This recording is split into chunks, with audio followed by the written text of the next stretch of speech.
Benchmark, the voice of business. Presented by LMD.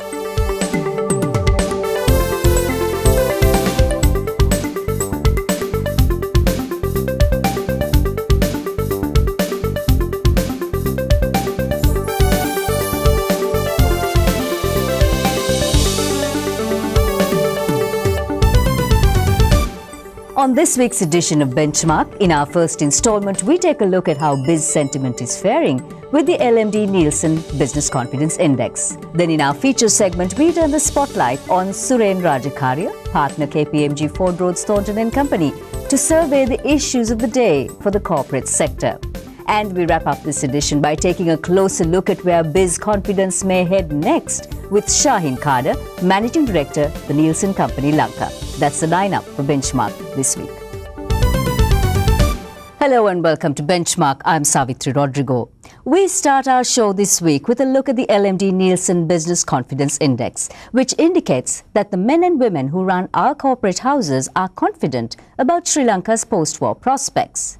Indeed, biz confidence remained strong as corporate Sri Lanka continues to release healthy financials and enlarged bottom lines.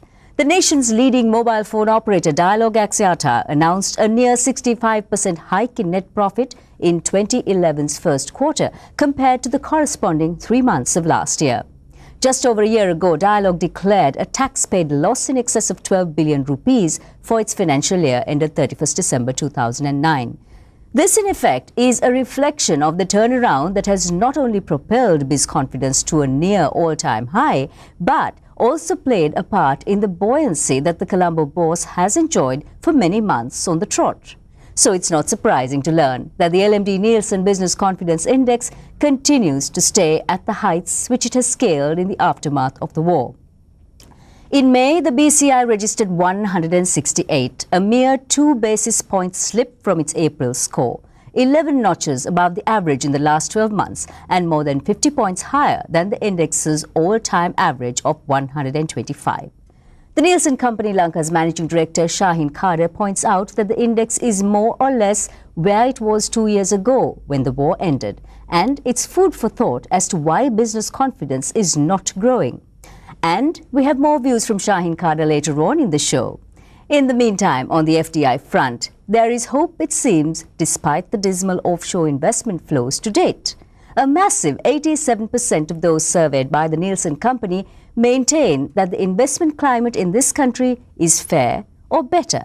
But in January, in excess of 9 in 10 said the same. So there's been a dip in sentiment on the FDI front.